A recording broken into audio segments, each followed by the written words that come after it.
Hello and welcome to Hellbent Holler Live. Let's do a sound check and then we will get right into the show. Can you see us? Can you hear us? Is everything good to go? All right. What the Flock says, that sounds dope with earbuds in. We like to take a lot of pride in our musical selections when it comes to our videos and our lives. We like to give you all a variety of spooky, scary music to really enjoy. We like to use music that we would actually enjoy listening to. So, all right, guys, all good, very good, very good, very good. All right, welcome to Hellbent Holler Live. My name is Jesse. This is my partner, Joe, and we've had a great week, and we hope you guys have had a great week. It's been incredibly hot.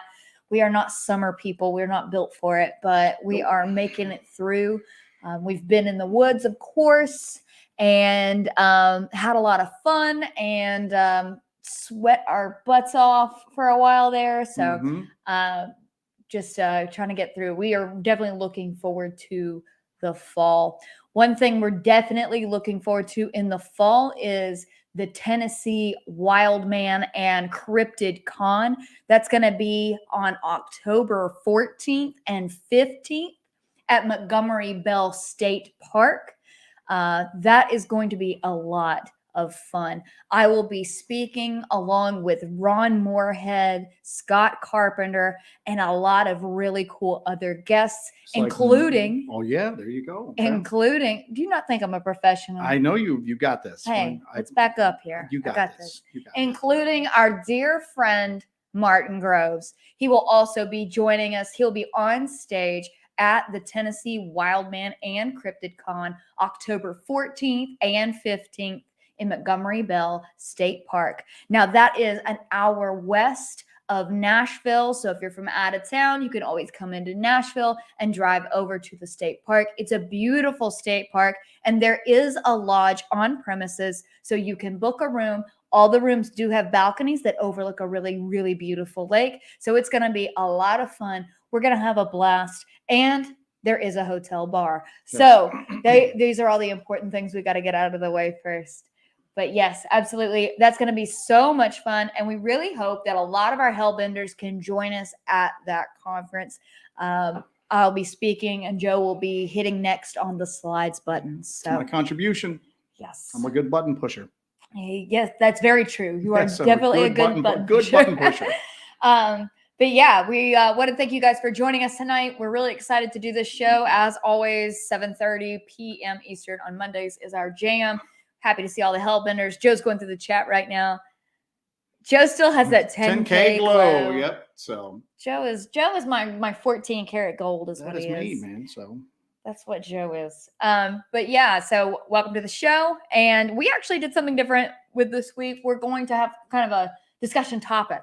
We wanted to kind of throw some things around and do the kill or no kill debate when it came to Bigfoot. Whether we should be going out in the woods looking to actually gather a specimen or kill one of these things, or if that's completely unnecessary or even wrong morally. So we're going to get into that. Do you want to get in? Let's get into our video first. We did release a video last week, which was a follow-up to our third. Was it our third or our second? We released our third Dark Corner video. It was a follow-up to our second video, which was Old Roads to New Discoveries. We released Forbidden Road this week on Wednesday, which was the night investigation that followed up that other one that we did. We kind of split those up so you guys could really get the full experience of our daytime investigation and our nighttime investigation. So that was probably one of the scariest nighttime investigations that we have ever done. The activity out there was just bananas, and it scared the crap out of me. I know that you guys could hear it in my voice that I was just stammering and scared. And the weird drumming, whatever that was in the trees, the upright thing that we saw with the eye shine. Yeah. That was not a bear because it went up the side of that hill upright. A bear would have dropped down to all fours, and a bear ain't that tall. Yeah. You know, a bear's not that tall. So We also found that that print that was perpendicular to the path that was pretty pronounced. Yeah. And then what looked like in the puddle, something may have dragged its hand through there, maybe getting water. That's just kind of like my theory on what that looked like. It's nothing definitive, but it was interesting nonetheless. And of course, while I'm looking at that, that phantom drumming comes in. I know a few of our hellbenders really got into that, watched the video a few times, and a few people actually isolated the drumming. So I'd like to hopefully get that, maybe put that out for you guys to check out some of the isolations on that. But a lot of you heard that drumming, which is, you know, awesome. I'm glad, because there's so many videos that even will put out these videos, or people will put out the videos, and it's just a lot of running through the woods going, did you hear that? Did you see that? You know, and that's why we've got such a variety of equipment, because something will happen and we can't capture it. And it's just us standing there like a bunch of rubes going, did you hear that? And people are going, this is like every damn ghost show I watch on the Discovery Channel. So it's nice. And then we go out and then we go, all right, next time we need this. Nowadays, it's just a guessing game. Are we going to bring the right mix of equipment in order to deal with what we usually are, what we might encounter at that point? Oh, yeah. And I couldn't hear that drumming because I had gotten like 2 hours sleep the night before. It was like 105 degrees. I'm carrying like an insanely heavy pack. I weigh 100 pounds more than her. I was like, my blood was like pounding at that point. We had actually stopped. I was like, thank God we're going to look at something. I need to look a little bit of a break here. So she's going, do you hear that drumming? And I'm going, all I hear is like my heart beating in my ears at this point. So she put that video up, and then we just started getting just all these people contacting us going, I hear it with headphones on. So a couple people heard that scream that you heard. I guess you had to have like headphones on and then isolate that one section and just crank the volume up. But a few people heard that, but I have a lot of people heard that drumming. Most people saw the eye shine. Some people saw the outline of something that I was barely able to catch when whatever was above us in those trees, man. We were going down that old roadbed, and I got hit with like water droplets because it had rained out there earlier. Something shook the branches and we got hit with water droplets. That was the first time that had happened all night long. There was no wind. It was like very still. It rained and then earlier. I looked up and leaves are coming down, and I'm going, what the hell? And then I just see something big just going from tree to tree. I mean, it wasn't a raccoon. I mean, it was big. And I'm going, and that's what I'm still mystified by. Because we went back there and looked. Those trees are big, but those branches that form the canopy are not really sizable, you know? Mm-hmm. That's what weirds me out a little bit, is that whatever made that one print we saw, that was heavy, man. You know, that was a heavy print. And and we've discussed this before. The soil there it's that red clay mud. It's incredibly dense. Mm-hmm. And when it doesn't have any moisture on it, it is hard as concrete. Mm-hmm. So it was weird. It was very, very weird. It was a very weird when we started getting. We're not ever going to like edit stuff and not give you like a real experience, even if other people were going, y'all are too terrified to be in those woods. Screw you, man. You know, that was tense. That was very, very tense. We were just getting stuff from all sides at that point. And we've always been open about the fact that most of the areas that we go into, I don't think Sasquatch is in most of these areas. Like that spot in North Georgia, we find smaller footprints up there. And we find things that are traditionally associated with Sasquatch, tree twists and all that, but none of them are that big, you know? Yeah. And people are like, oh, they're juveniles. And I say this every week. Well, where are the adults at if they're just juveniles? Because we're not finding any evidence of the adults in that area. This spot in the dark corner is the first spot that I think we've ever been in where they're there. I mean, you said that at the end. Is that how you ended the video? I haven't watched the whole video yet. They're here. Yeah. Just because as soon as you said that, I got goosebumps going. Yeah, she's right. I like how you don't even watch the videos. You know, I've been there already. So I lived it. I don't need to watch the video. Yeah. Thank you, Kabsky. Yeah. Discussion. Jess, I received your mail. A small thank you for all you do. I'm glad you liked it. I sent all those out. I sent all those out last week. I know that Kim Drescher got hers as well. So I'm glad that you guys have got your little mail. Little mail there. That's awesome. But thank you very much for that. We really appreciate that. Thank you. But anyway, so we've actually been back to that spot a couple times now. Mm-hmm. And this past weekend we were there, and what happened? Nothing. Well, some stuff happened. Some stuff. Well, we found evidence. We found more prints. We found evidence of stuff that may have previously happened, but didn't it feel completely different out there? It did feel completely different. felt- Now, we did record everything, so there will be a video coming out on Wednesday. It won't be a crazy heart stopper like that last Yeah. video was. I was telling Joe, I was like, gosh, when we were going out, we've been out there a couple of times since that investigation where we had the footprint, the thing in the trees, all of that stuff happening. And it was just kind of one thing right after the other. I was telling Joe, I was like, God, if anything crazy happens tonight, people are going to be like, these people are faking all of this crap. And I was just like, listen, but if it's crazy, we'll have the video evidence to prove that it was crazy. Yeah. I mean, we're just a couple of weirdos from South Carolina. It's not like we have like a production team or people helping us out there and anything. Got to be so much easier if we did. But so we found more prints. We found some interesting stuff, but it didn't have that tension that it had that night when we were there. The air didn't seem heavy. It still seemed weird at 1 or 2 points. It felt like we were being watched, but nothing compared to that like that night. So it's going to be interesting to see what happens next time we're there, to see what happens with that. Now, there was a comment here a second ago that I lost. Grizz says maybe the adults are that good that they don't leave any signs. Yeah. Why are they that much better in North Georgia than they are anywhere else in the country? Do you know what I'm saying? Because people find full-size Sasquatch evidence all the time. Yeah. I just think that what's up there It's something else. is smaller. I think it's something small. Yeah. I don't know what it is, but that's where all the legends of the Cherokee Little people are at.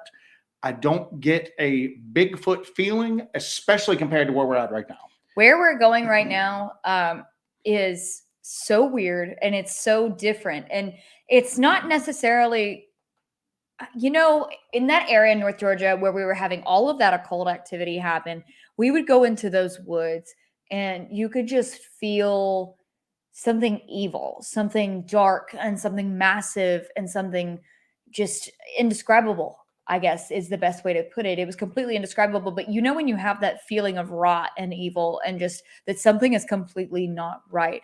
This place has a different feeling. I definitely have feelings of fear, anxiety when I go here, but it's not that there's something necessarily evil out there. I think it's because there's something big and scary out there. And when I say alien, not from another planet, extremely different than us and completely removed from your reality. Completely removed from my reality. Exactly. So Paul M had a good, by the way, Paul M, yes, we got your cool little things, Paul M. I'm actually going to put those on our Christmas tree this year. Those are going on the Christmas tree. They are going on the Christmas tree. So, yes, thank you so much. So we appreciate that, Paul. So the first footprints to start the whole Bigfoot thing were faked. Could have set a precedent for what to not look for. Even Patterson and Gimlin first described the sighting as being 6 feet tall. Out of all the reports we get here, like we'll get reports of things that are sizable, like 7 feet tall, but you don't get those like northern and Pacific Northwestern like giants that people report, at least not around here. And it seems like, and there's that stereotypical thing that they're smaller and more aggressive in the South. That seems to hold true. You know what I'm saying? That seems to hold true. And you get small anecdotal reports. You get an occasional one-off with people talking about, it was 10 feet tall. And that may be true. That might just be that in the heat of the moment, it seems bigger than it is because people are so shocked. But the vast majority of what you hear about are smaller. You know what I'm saying? What I saw in the trees was not huge, but it was person-ish sized. And the eye shine we had when we went up and looked at the tree, we saw it kind of peeking around at first. It was my height or maybe a little taller. Okay, maybe a little taller. We found some claw marks on a tree that you have not released yet that are taller than I could do. They're definitely taller than the black. And if that's the case, we've got some like grizzly-sized black bears around here. Yeah. We've got some 7 or 8 foot tall black bears around here. Now, we have seen in this particular area, we were actually, this was a couple years ago, we were driving to the location that we're going to now. This was a few years ago. We were driving there, and it's the afternoon and we're driving and all of a sudden a freaking black bear runs across the road. It scared the crap out of us. I almost hit it. But there are black bear up there, but black bear do not get the size of grizzlies or, you know, the brown bears. And especially through this area. I mean, we're under there's a population explosion going on right now with black bear all through this portion of the South. And from what I hear, it sounds like it's nationwide right now. But especially in North Carolina, we used to research next to a bear sanctuary. Yeah. So we see bear. We don't usually, and when she says run in front of the car, like, you know how like the deer wait till the last minute and then they just jet across. It's what this bear did, man. You know, I mean, it was like literally we almost hit this damn thing. And and bears can walk upright, but it ain't hauling butt up that. If it's going to haul that quickly, it's going to be on all fours. What we saw with that eye shine went up on 2 feet. Okay. Very odd. So, Susan Chrisman says even squirrels are bigger in the Northwest. Huge. And Red Wolf follows up with animals generally seem to be smaller body wise in the South. Well, there's Bergman's rule, which is that animals found further north are usually larger. Okay, you see that with bear. You see that with that's where you get like a larger type of fauna at. In colder climates. Colder climates. So north. So the Sasquatch at the equator are just like pygmies, right? Exactly. Well, you know, that kind of holds true. Look at what about that Pendak and all of that. They're smaller creatures at that point. They are. Yeah. Now, what about that video? We tried to watch it. Joe Rogan, I think, showed it, but it was that little thing that was close to the equator, wasn't it? Close to the equator. Yeah. So yeah. So look at that. We're gonna have Jason Worth. Thank you, Jason Worth. We'll do a size chart.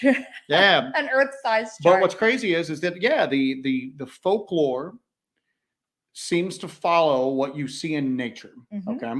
And let's take it back to, so before, especially some of these environments around the equator, before they made contact with the greater outside world, they didn't know that stuff was bigger up north. They just didn't know. Okay. So, but what they're reporting is that, hey, we have a little hairy men in the jungle here. Okay. And then, you know, indigenous tribes, Native Americans, you know, from like the North and Pacific Northwest, they don't know what the people around the equator are reporting. All they're saying is, hey, we're seeing these huge forest giants at that point. So now, lo and behold, it matches up with what you actually see in nature at that point. So that's a good, it's a good data point to maybe keep in mind. So,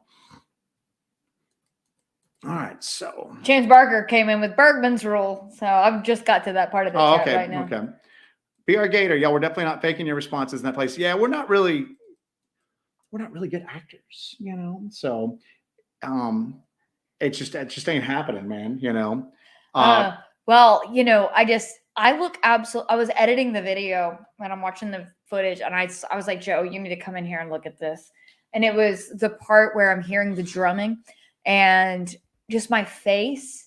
I look absolutely deranged. You looked unhinged. I look very unhinged so. And I'm just like, you know, like I was completely, that flipped me out pretty bad. Well, we'd been in a nearby spot, and we had, when we say activity, we'd heard like tree knocks. We'd heard like whoops in the distance, very minor stuff, but it was pretty consistent. And then they did a controlled burn through there, and it went quiet. Well, now everything's grown back from that controlled burn. And what are we finding? We're finding lots of like deer prints. Yeah. Blueberries, huckleberries, blackberries. Oh, I found coyote prints too. Yeah, we found big coyotes too. So, so we weren't expecting the level of what we got, even though there's been some reports up into that area, and there's been some weird reports up into those areas. There's been other stuff beyond Bigfoot reported up there recently by multiple different people, all reporting the same thing. I don't know if it's like ghosts in the woods or if it's feral people, you know what I'm saying, that are talked about so often. They're kind of cliche now, but some people are seeing other stuff up there. We weren't prepared for stuff in the trees, and we weren't prepared for that drumming, and we weren't prepared for just that feeling of just stuff around you constantly. And it was just one thing after another. And I do edit out where we are hiking a bit, but it was just, you don't expect that much stuff to kind of go on. And it seems like it was almost like it was a domino effect. Oh, yeah. Is that things started kicking off, and maybe things were kicking off, but maybe it's our heightened states that also draw it in, because we've seen that there's been a correlation between our mental states and how we're reacting and how things are and how we feel and how we interact with the environment with what seems to happen. I think that also correlates with you going in the woods by yourself and nothing really happening, because it's you, and you don't have that chaotic energy that I tend to have. So. I think I bring that chaotic energy into the woods, and it somehow it feeds off of that in a way. That's not crazy to say, is it? No. That's a little crazy. That's so. Susan Christman says, you scared me, Jesse. I was scared. That was so weird, because you don't expect to hear something like that when you're in the woods. And I looked on the GPS earlier that day when we were doing our day scouting mission. I looked on the GPS early that day, and I looked at the entire area. And of course, we scout out, before we even go anywhere, we look at it on maps. We go into Garmin Base Camp, and we look at the terrain, the topography. We look at everything, because that's how we prepare for going out for our expeditions. Is you have to know where you're going, what you're getting into, what to expect from the terrain. That's how you prepare and pack your bag and get all your gear up and figure out where you're going and what you're taking. So we do that. We do that before we even set foot in the woods. And then we go into the woods, and we were out there. There's nothing else out there. It is completely in the middle of nowhere.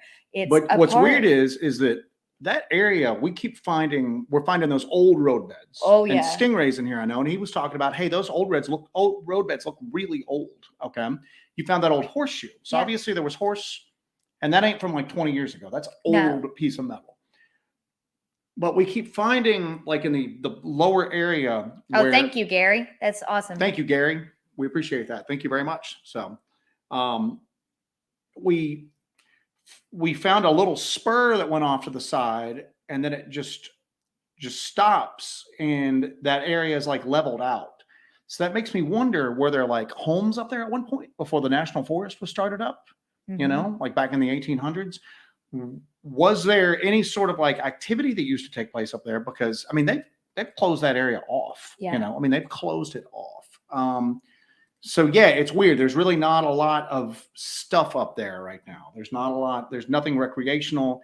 It's terrible to try to hike over, especially at night. That's not a very pleasant place to try to move through, because of all the exposed rock and the tree limbs and everything like that. So Stingray has put that up. She got so freaked out it turned her hair blue. Oh gosh. Erev said, y'all have a natural ability to portray on screen what is going on. That's part of why we do this, is we really want to kind of bring you guys there. And we've gotten more comfortable with kind of sharing ourselves and being more open to things and being more expressive with what's going on, because things have gotten weirder. Things have gotten freakier. Weirder. And you don't go in there, you don't go out in the woods with any expectations whatsoever. You don't go out there saying, okay, I'm prepared for this. You kind of be as prepared as you possibly can be. But phantom drumming came out of kind of left field for me. Yeah, that was a little weird at that point. So that was kind of a weird one for me. So I was definitely not mentally prepared for that one. I've got some start on there if you want to pop through there. Yeah, let me start going through here. So if there's anything that strikes you. Stephen Tichenall almost missed it. His electricity just came back out. Yeah, a bunch of people are getting hit with storms right now, man, like bad storms. So Mike A says, anyone here going to the Wild Man Convention in Werewolf Springs in October? I know you're going, Martin Groves. I don't know if you were here for the opening of the show, but I'll be speaking at that. Martin Groves will be speaking. Ron Moorhead will be there. And so will Scott Carpenter. And that is October 14th and 15th at Montgomery Bell State Park. And yes, Werewolf Springs is at Montgomery Bell State Park. So we will definitely be checking that out while we're up there. So this is the first one of these they put on. Yeah. And well, they've got a star-studded lineup. They do. Say so myself. They do. So yeah, this is gonna be pretty cool. What's really cool about it is this convention, this conference is not the same old people. It's not the same 12 people that you see at every one of these conferences. You can only see these people so many times before you're just like, I don't want to go to this. I don't need to hear another Finding Bigfoot story. I've heard them all. I'm good, yeah. It's just like, it's the same people over and over and over, and it's nothing new. They have, we've been to a couple conferences, and a lot of these people, and we've seen them at a couple of conferences, they literally do the same talk every year. Like, we'll see somebody 1 year, and then 2 years later, they are word for word the exact same presentation. It's ridiculous and it's lazy. So, and this one's got a good mix of people in it. So this is going to be something so completely different. You've got Scott Carpenter, who has actually done a lot of stuff that is completely out of, you may not agree with him. You may not agree with him. But it ain't the same stuff everybody else is doing. His theories and some of his techniques are so out of the box that they're so exciting. And he really he was one of the first people to really come out with that whole Nephilim theory. Yeah. He was one of the first people to really come forward with that. I know that Blurry Creatures has really popularized that in the Bigfoot, world. And even if you don't agree with that, you've got to admit, makes some interesting if you read his book, he's put some thought into it. And it's not, our big thing is just, we've had the same old crap for like decades at this point, man. Yeah. And it's just, I'm just gonna say it, it's boring. We've all heard it. It hasn't done anything to advance any of this at all. We're no further along following the status quo than we were 10 years ago, than we were 20 years ago, or we were anything. All right. Who's another master of the weird? Barton Nunley, who's going to be hanging out with us at Montgomery Bell. I was going to announce that later on, but you're going to have like Martin Groves, Barton Nunley there with us, the Dooster's popping up. So it's kind of like the four horsemen of the weird, even though there's more than four of us. But you want to talk about, the horseman himself. It's Ron Moorhead. Yeah, exactly. Ron Moorhead is going to be speaking there. We've seen Ron Moorhead speak several times, and he is one of these people that is at conferences on a regular basis. He doesn't do the same presentation every freaking time. And Ron Moorhead recorded the best audio evidence of Sasquatch ever with the Sierra sounds. And he didn't just rest on that. He didn't sit there and say, I did this recording, I got this recording, and then run with it for the rest of his life. No, he continued to pursue this and evolve his thinking and evolve his theories. That when he came out with the Quantum Bigfoot, that was a groundbreaking book. If you have not had a chance to read that, please read that, and then come see Ron Moorhead talk about it. His theories and his ideas are so refreshing compared to what we've been dealing with when it comes to this subject. It makes you excited to look into this again. It makes you excited about Bigfoot again. And it feels like a lot of these people were killing my joy for Bigfoot. Yeah, no doubt, man. Well, that's part of the reason why that's part of the reason why we had kind of like backed away. We were experiencing weird stuff. Okay. We were experiencing increasingly weird stuff. The Dogman stuff, the occult activity, all of the, like that light, the burning light that we saw, we were experiencing all of that. And it wasn't like a bad thing necessarily, because the subject of Bigfoot had kind of gotten boring. There wasn't anything new really coming along to it. And then we were just going, all right, we need a break from this North Georgia weirdness. Okay. Yeah. That had evolved in a way that we were, and I had said this before too. I'll share it because we've said it openly. We were becoming too predictable up there.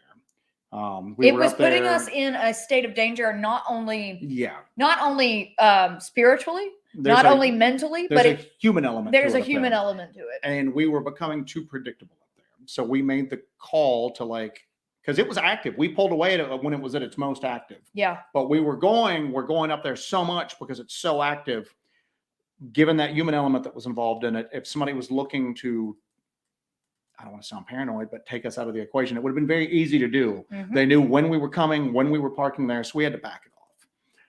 And then it was like, right as we did this, we started getting all of these emails for like Bigfoot activity, just like right around us, which was weird. This is exactly what happened with Dogman. And it's exactly what happened with Dogman. It's exactly what we're happened going with to Dogman. places an hour away from us that we really didn't even know existed, because now and it's like snowballed. Now it's happening because we've got some videos out about South Carolina. So I think we've got like 10 emails in there that we haven't even gone through yet of people in our neck of the woods going, I've got this spot where this happens and this happens. And those people weren't contacting us before. So it's almost like the universe kind of nudged us in the direction we needed to go to. And now it's becoming a self-fulfilling prophecy. Now that we're putting these South Carolina videos out, people from South Carolina, because we'll get cool stuff from all over the country. We can't drive to Montana this weekend to check it out, or we can't drive to, Oregon for 3 days to come check out this active spot.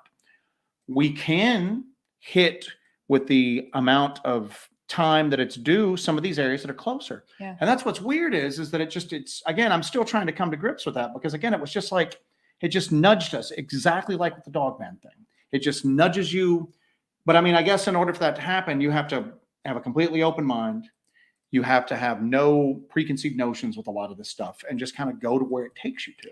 So that's, and we are cryptid investigators. We're paranormal investigators. Yes. I don't even know if researcher is the right. I would say investigators because we do that. But I like to take a journalistic approach to this as much as possible. I always like to say that I like to view ourselves as like the burgeoning Vice News of the cryptozoology. Back when Vice News was cool. Back when Vice News was cool of cryptozoology. Go to the location and just film it. Just observe, report, go into the situation and report it. And that's why I always say that we are raw, real, and dangerous, is because we just put ourselves into those situations and go out there and go to the locations and don't, you can read about it all you want, but going into the location and just reporting what you see and what you experience is going to be, I mean, that's firsthand right there. It's firsthand, and it advances it beyond third-person stories or even people talking about the accounts they have. That's important. Both of those are important. And again, we may never get a smoking gun. But you know what? We have got some very tantalizing little hints of the weird there. And we've been able to capture it on audio. We've been able to capture it on video, thermal. And it's just perseverance. Because somebody was like, why do you guys think that happens to you? And I'm going, well, it ain't just happening to us, because far more dramatic things happen to people all across this country every day. And those are just people that are out hiking or fishing or doing whatever. We're purposely going out at night, just two of us, and diving in, trying to find it. And we've got the equipment to record it. So that's the whole idea. It's like you said, it's almost like a photojournalist. It's almost like trying to bring you, instead of just somebody standing there and reading a newspaper, like over the air, hey, we're going to at least try to give you some sights and some sounds of what we experienced at that point. Yeah, absolutely. So. Absolutely. And it's long clips. It's long duration clips that are shot on site, not these 5-second TikTok videos that you're looking at it going, this is either the craziest thing I've ever seen or it's AI. We keep saying that like AI is going to make it that any small clip you see on the internet, you're not going to be able to believe it. It's going to be indistinguishable from, it's just going to be easy to fake this stuff. And of course, people are already faking all kinds of stuff. We were watching that guy on YouTube the other day that was just laughing at, he was making fun of Barbie, actually, and Barbenheimer. But he had a video where he's talking about ghost hunters on YouTube, and he goes, oh, my boys overseas are putting in the work, because they'll have these videos where it's these really rough, terrible edits where it's a guy on a moped and then it's like a real hard cut and there's all of a sudden a woman there and they're like, oh my God, ghost captured. Yeah. But now you don't have to do, that. You can actually do it a little smoother. But yeah, you've got those just quick little TikTok things and it's just, really quick and just it's there and then it's not. I think that us doing long duration filming and just doing these uncut clips is really, it's very different. We have done historical research in old newspapers. What's cool is that a lot of these, like newspaper.com, a lot of these newspaper archives that are online are edited. Are edited. Do you remember? Oh yeah, Do you remember? Yeah, they're edited, but you can still find some weird stuff in there, and there's more going online every day. Yeah. But what's crazy, what you have to look at though, is that some of them are being edited, put online. So you have to kind of realize that you're not getting the whole truth with some of them. But yeah, there's some weird stuff from up in that area, man. There's some very weird stuff. But we were doing some research. I'll actually just say this outright. We were doing some LBL research, and I was looking at certain things in old newspapers, and certain sections have been edited out. For the particular thing that I was doing research on. And I was like, well, this is awful strange. We found a list of outdoor recreation areas from 1982. It was done the year before. 81. Well, it was for 82, but it was done the year before. Yeah, it was for the 82 season. But it was written in 81. They were listing a bunch of stuff, and it was interesting to see that information, and then interesting to see how that information was presented a month later, because you're going, why would they need to edit something so trivial from 40 years ago? But they did. Yes, so they did. Yeah, so it's very interesting all of that. So Southern Squatch 72 says, you'll be getting an email from me about some areas I investigated in South Carolina. At this point, it's a self-fulfilling prophecy, and again, it's cool because it's close by. We can spend more time there. More time there means we have more opportunity to investigate, run our equipment, and possibly maybe and go back more frequently as well. So yeah, it's been very helpful to do this Dark Corner series because we live in a dark corner. So I don't know why we were traveling to Kentucky so dang much, but we love going to Kentucky. We're going back to Kentucky still. But Todd S., thank you. Back, Last week's was worth $10. Wish I had more to give. That place was freaky. Thank you. What's weird is that it wasn't really, we were finding those prints, but I think you can tell that we went from being kind of like exuberant and really stoked, because we don't find a lot of Bigfoot footprints. We find small prints. We have found that weird print with the claws at the LBL, which was weirdly shaped. We have found prints, but we had only really found one, what you would consider Bigfoot footprint before. Yeah. So we were like, really just like, we're stoked, man. It's no getting around it. We were stoked. During the day, we were stoked. At night, all of a sudden, we went from like going, we're going to have like a crazy, like normal Bigfoot night. We're going to hear like tree knocks. We might hear some whoops. Maybe something will get thrown at us, And then, nope, we got like the bonus plan of like Bigfoot activity that night. So yeah, it was tense, but thank you, Todd. We appreciate that. Thank you so much. James Berger says the Dew crew is in the house. You got D, and you got the Destroyer and the Dewster. Well, then somebody's also listed as the Wizard of Soggy Bottom. So what? You can't take that title. It's nice to have two sets of double D's on this show today. God almighty. So, ayo. Bold City Skateboards. Thanks for the mail. Honestly forgot and got the letter today, and I was like, who the hell's writing me from South Carolina? We hope you enjoy it. Manu says, are you two Wiccans? Honest question. No. Nope. No would be the answer. I have a background in anthropology, and I'm very big into folklore. That doesn't mean that I'm painting myself blue with woad and running around the moon like, full moon cutting mistletoe and all that. But I do think that a lot of traditions that have been set down in most folklore describes things that really actually happened. In a lot of cases, it's almost an instruction manual of how our ancestors dealt with a lot of this stuff. But we are not Wiccan, no. So, I was just laughing because I was thinking about our conversation earlier today. I called you and I was like, I need to talk to you. You're like, what? I was like, are you busy? Kind of. What? And I was like, all right, so I need to talk about Isis and Osiris for a second. Oh yeah, so Isis and Osiris and the connection to Horus, to Mary and Joseph. Yeah, so it anyway, we'll pop back in this. Jeff Gonzalez, have these creatures followed you home?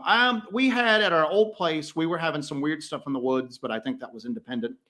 We did have some weird stuff start happening in the house, and some of that stuff even happened on the Monday live streams, man. Yes, people hearing noises and stuff like that.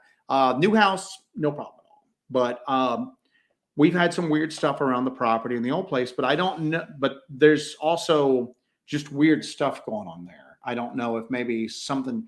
something might have followed us home and gotten lost in the mix at the old place, but nothing at the new place at all at this point. But the hitchhiker effect, yes, it's real. We have done it. I just threw one up there. If you Not today, Saban's got one. Being that these creatures seem to be migratory, have you considered tracking cyclical disappearances in regions well known for activity? A lot of sightings are open news, disappearances, not so much. The one area we're looking at right now has a history of disappearances, historical disappearances that seem to be following a pattern. We're not going to talk about that right now because a diligent person a couple of those cases would be easy enough to track down, and then you'd know exactly where we're at. But yes. So. Should probably silence my phone before I have my show, huh? Sierra texting me. All right. Very professional, Jesse. All right, let's keep going. We may not even get to this damn kill or no kill topic. We got to because it's in the title. We got to spend at least a few minutes on there because otherwise. Hey, I'm gonna start clearing some of these out. Let's see here. Joe Parker says, "What state was that outing at?" I know we've talked about this several times already, but I just want to clear this out. It's in South Carolina in an area called the Dark Corner. It is the western uppermost part. That tip of South Carolina is referred to as the Dark Corner. That's where we've been doing a lot of outings lately, and that's where our past 3 videos have been at, past 4 videos have been at. So, but we are doing a lot more South Carolina stuff. Arcane Discoveries. Hello, how are you? How many episodes are we going to see coming out of the Dark Corner? It's always dependent upon the activity that we run across. If we've had areas be pretty active and then it was just like a light switch got flipped and then just nothing happens. And yes, there's something to be said for, I'm going to visit this area 3 nights a week for 10 years and do all of that. I mean, I guess we could do that, but part of it is we are trying to see how the activity varies from location to location. So if that area stays active, you will see some more. But again, our big thing nowadays is to not fall into an easily recognizable pattern because it's not outside the realm of possibility, especially as this channel grows, that somebody decides to hoax us one day. Mm-hmm. Let's make fun. Let's watch these idiot, Bigfoot people off of YouTube. Let's mess with them a little bit. So we have to keep it unpredictable. So we are, you'll see some more stuff come out of there, but it's going to be varied with other spots because we'd really like it so that somebody didn't really know what section we were going to at any particular day. So hopefully that answers the question. I'm trying to figure out where I am here on the chat myself here.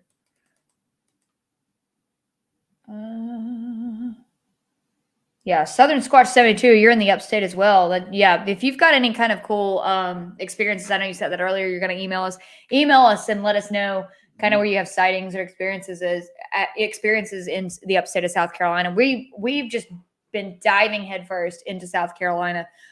We've lived here for a while and we have just been going off, and it's really nice to mostly North Georgia and like Western North Carolina. And we kind of ignored home.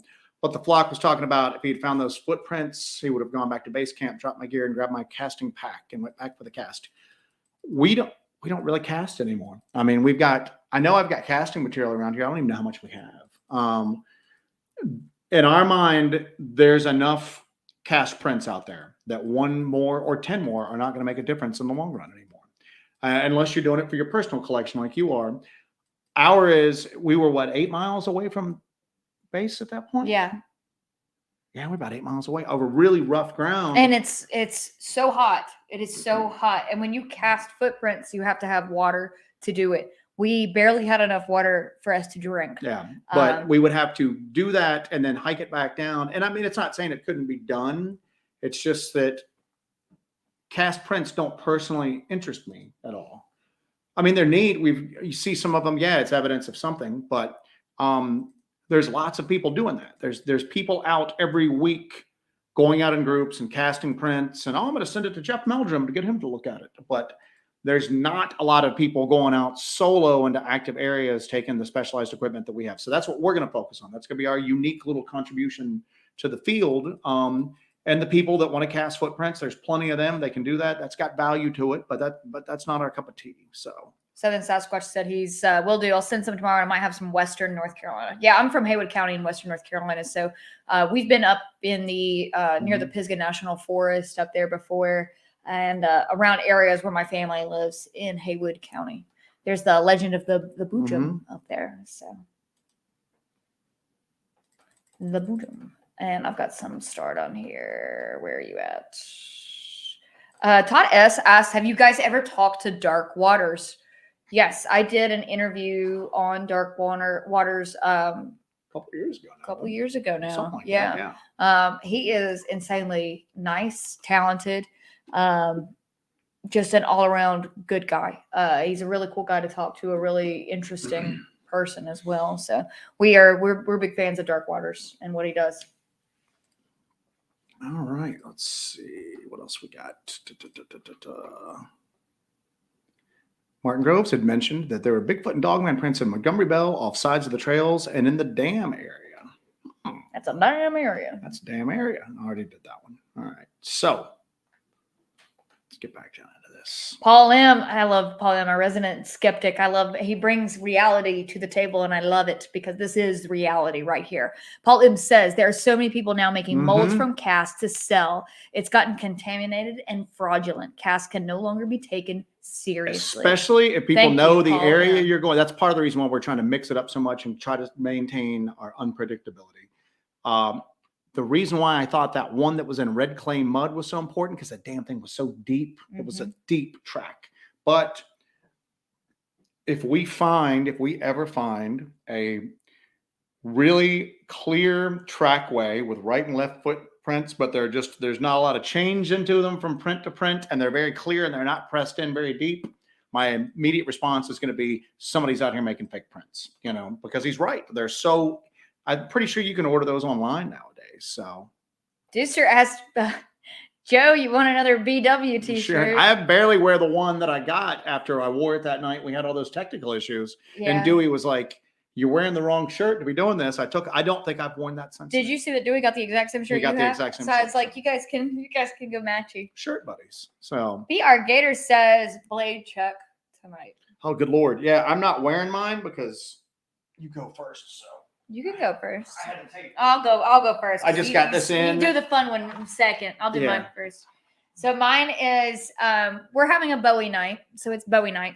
Mine is a Western Bowie. This is a Western 701 Westmark Bowie knife. I got two of these actually because I love them so much. And that's from the late 60s, early 70s. It's early 70s, I believe. But that it's a perfect little Bowie knife that actually fits my hands. I'm a small person, so it's hard for me to find a Bowie knife that actually fits my hand. And I just love the shape of the blade. It's just absolutely exquisite. It is just gorgeous. It's like the golden age of American cutlery, because nowadays you would have to get a custom to have that level of like fit and finish. Just the brass handguard and everything. It's just beautiful. You'd have to go with somebody like our boys, Mr. Doyle or Papa Bear Knives, to get that level. And you could just buy that out of a store back then. Yeah. And so you just can't really find that now. But I bought two of them because the sheath that came with this one was not great. And I found another one on eBay that the knife was in okay condition and the sheath was perfect. So I bought both of them and I use the other one as my beater, but this is like my pristine one. But this Westmark Bowie is one of my favorite knives I have. I love it. And then I posted something on Instagram when I first got it.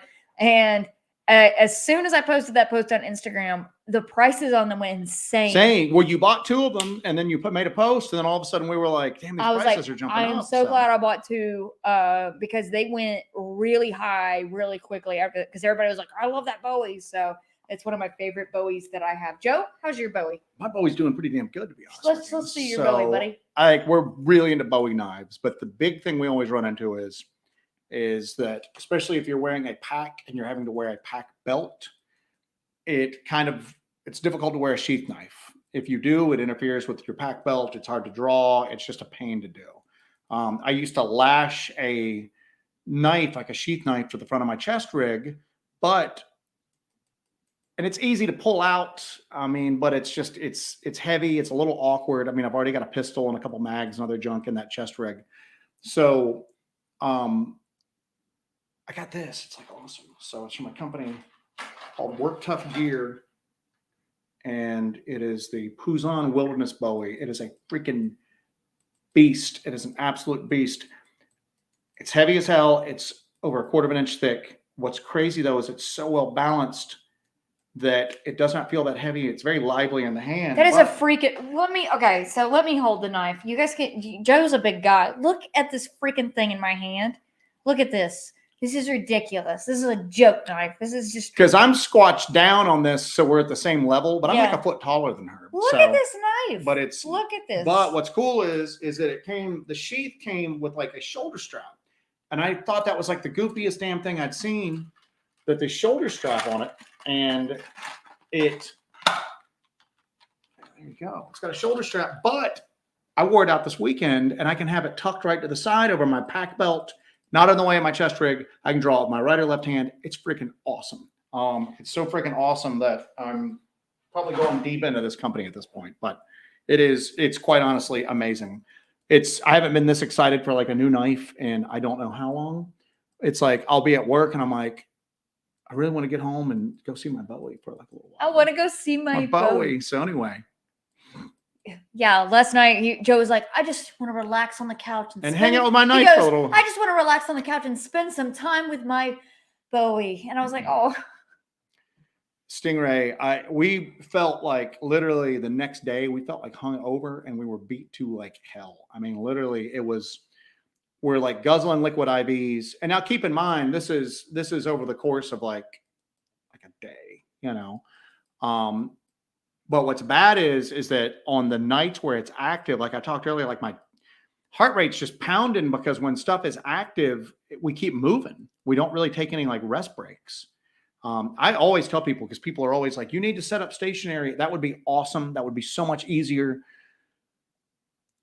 If you ever see us just starting to release month after month after month of us just setting up stationary, you'll know that our hearts are no longer in this thing, because it would be so easy to do that. God, that would be easy, but it's difficult to do this, but we seem to get a reaction. We either stir things up, make things curious, or stuff's keeping us moving because it likes watching us kill ourselves. But it was literally just, I mean, we did 8 miles in, 8 miles out, like a little bit of walking around. But then the next day we were just like, and even then, like halfway through the night, we'll look at each other, and you ought to include that in one, because we say it almost every night. We're like, we ain't running out of here if something happens. Do you know what I'm saying? Yeah. I mean, I don't have the energy to run now. Even if I strip the pack, even if this ground was level, we're just wiped. I mean, it's brutal. So don't think that we're doing it and we're coming out fresh as a daisy. It's damn near killing us at this point. We're definitely not fresh as a daisy. I've been in that car on that drive home. But then the next day, you just feel beat up doing it, man. Oh God, yeah, yeah. Christopher Lineberry, this is in reference to knives. Nice knives. If I were investigating, I'd take a modern short sword gladius backed in the top of my backpack for easy access. If you ever seen our first LBL series, our first two videos we ever did on the LBL, where we actually got that thermal image of what looks like a Dogman. I had a cold steel gladius machete on my backpack. Yeah. And somebody had sent us like a Reddit link where they were talking about the video, and they were raking me over the freaking coals for it, man. What does this dude think? And I'm just going, dude, I couldn't carry a handgun. It's like, is this a-hole carrying a sword? This a-hole was carrying a sword. So yeah, I mean, but we got raked over the coals for that, man. So good Lord. Anyway. All right. So while we're doing this, we're catching up on the chat. I want everybody that's here right now. The topic of discussion was going to be, damn, we're like an hour. We still got an hour left. All right, we got an hour left. Yeah. It was going to be to talk about, and it was in our minds because we're kind of reacquainting ourselves with the topic of Bigfoot right now. Yes. So, and that is one of the hot button topics that people talk about. It's a hot topic. And you know what? It's a hot topic, and it gets people fired up. Mm-hmm. On both sides, it gets people fired up. A guy I know online, he's a very big pro-kill proponent, okay? He's a very big pro-kill proponent. And they're ready to set his house on fire sometimes, man. Literally, I've seen people just death threats. That's what's so, there's a lot of with everything that you do, there are people who are very polarized by different opinions and different camps of everything.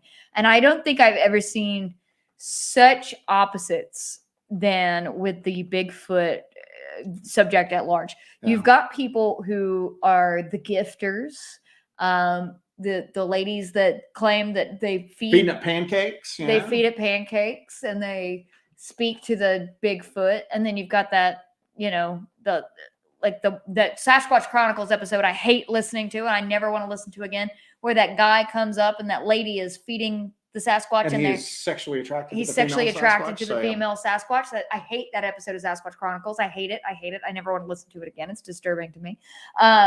But like you've got the people with the crystals, and they do the gifting, and they are Forest Brothers. I encourage all of that.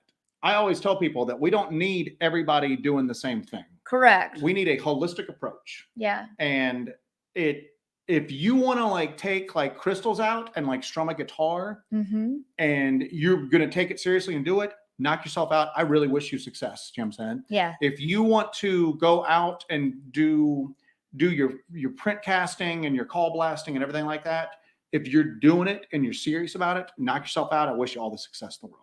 We need, because nobody knows what these damn things are. Nobody knows what the hell's going on. Yeah, we definitely need we need cover all the bases, man. Cover all the bases. It ain't hurting nobody. I see people get so offended that somebody's taking a different approach or has different beliefs. I get contacted by people all the time, and I know you do, that I just go, I don't personally think so, but I highly encourage you to follow this method of, this approach that you're taking to the topic. Okay. Because it's different than what I'm doing. You know what? One of these days, maybe it'll get proven and we'll all sit around and go, damn, Gary was right all along. Do you know what I'm saying? It was this. Who knows, man? But just take a wide ranging approach. So if people want to do that, more power to them. Knock yourself out. I wish you the best of luck, because it ain't going to hurt my feelings if somebody else actually solved this thing. Yeah. By taking that kind of approach. Yeah. So, so it's kind of a hot topic. And there was, when they do these conferences and you have people, I don't think the pro kill department is as big as it was. Oh no, it's not. A few years ago. I think I don't think it's ever been big per se. The Gulf Coast.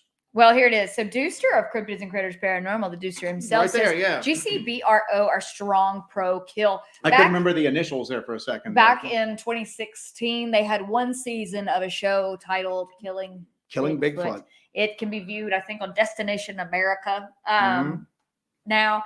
But they had one season of that. They were based in Louisiana, I believe. And the concept of the show was there's been a Bigfoot that is terrorizing this community. And this group of camo-clad individuals are going to find it and they're going to kill it. So it was really hardcore. To help this property owner. That's what every episode is. We got to help this property owner. We're going to go kill this thing. So. And they pulled no punches with the titling of the show, Killing Bigfoot. I was listening to an old episode. They changed that title, though. In the repeats, it's got a different title now. What is it? Hell if I know. I'll find out for you real quick. Destroyer of Bigfoots at large. Exactly so. Bigfoot must be destroyed. It's got a different damn title to it now. Because I saw something like on Prime and I went, oh, look at that. It's something. Shooting Bigfoot? No, that's a movie with Tom Biscardi. That's terrible. Wait.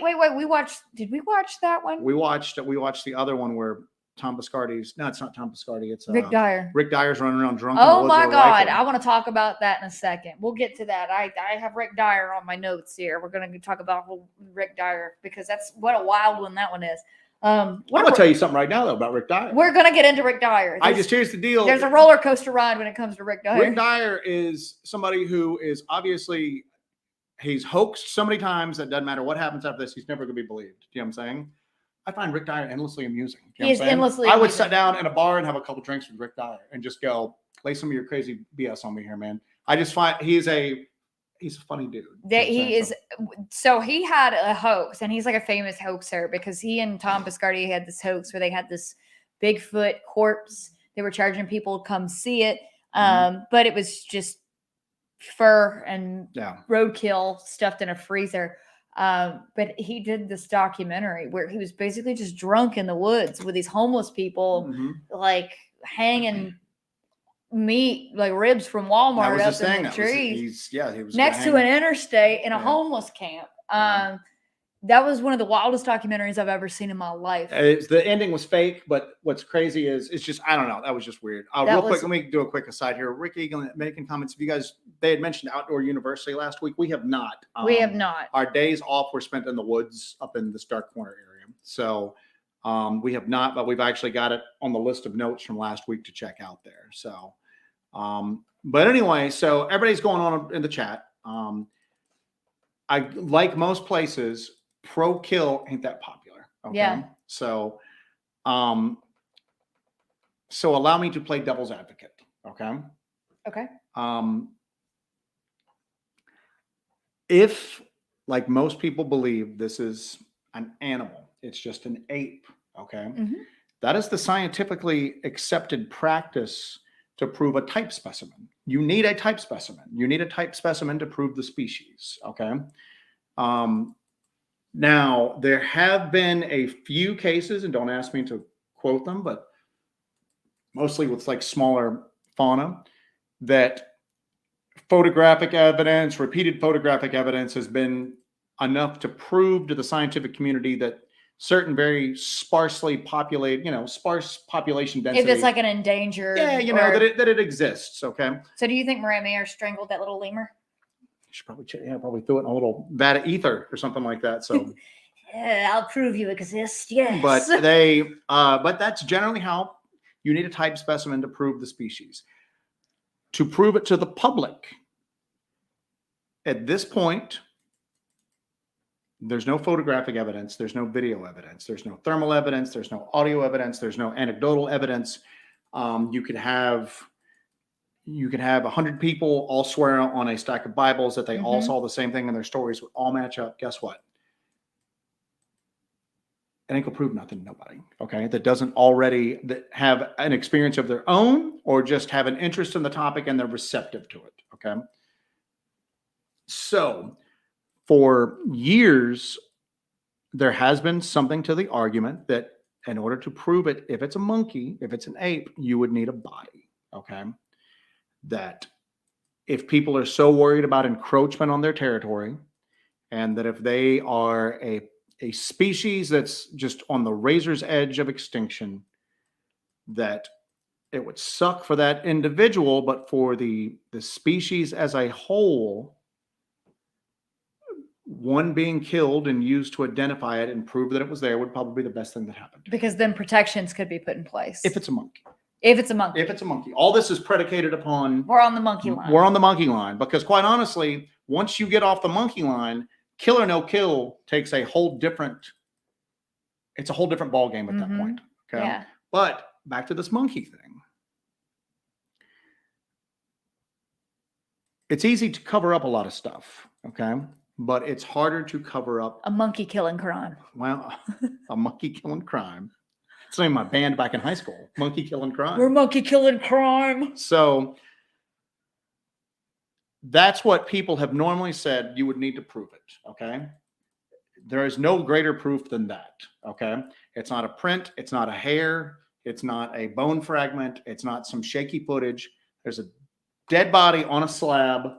Poke it, cut it open, test it, do whatever you want to do. There it is. Freeze dry it, put it in the Smithsonian. There it is. Okay. So that has always been the standby argument for the pro-kill people, is that at the end of the day, it's the best thing for this species of monkey that's out there. Okay. This ape that's out there running around the woods. So you always hear the stories about the cover-ups. Well, we had a body and somebody came and took it. Okay. We had a body, they made it go away. I think that there was a very short window of social media and internet availability where it would have been very difficult to cover it up. Okay. That window's closed down now. Okay. I think that if you shot one and had the body, if they're covering it up, they could cover it up even easier than ever before right now. Because they can slander you so quickly. You could have your entire, all right. So remember my analogy about it stealing the cheese rinds out of out of the garbage can. Oh, and you how can I forget? How can you forget? And you plug it, and Gary, what's going on over there? I shot this Bigfoot. No, you didn't. It's laying right here, man. It's dead in my backyard. Wake the wife and kids. Okay. So bring the wheelbarrow.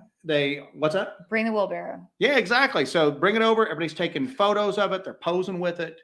I'm forklift certified. They call like Fish and Game. Fish and Game shows up. They're like, these people must have shot a bear. We're getting calls that there's a Bigfoot. Well, you know, this is like the 20th call I've gotten. Let's send somebody out there. Holy crap, it's a dead Bigfoot. Okay. They're taking photos of it. Evening News comes out, runs a story on it. You know, area man kills Bigfoot. News at 11. You know, all of that comes out. You would think that, well, we're in the information age at this point. There's no way they can cover that up. Once the genie's out of the bottle, it's out of the bottle. Nope.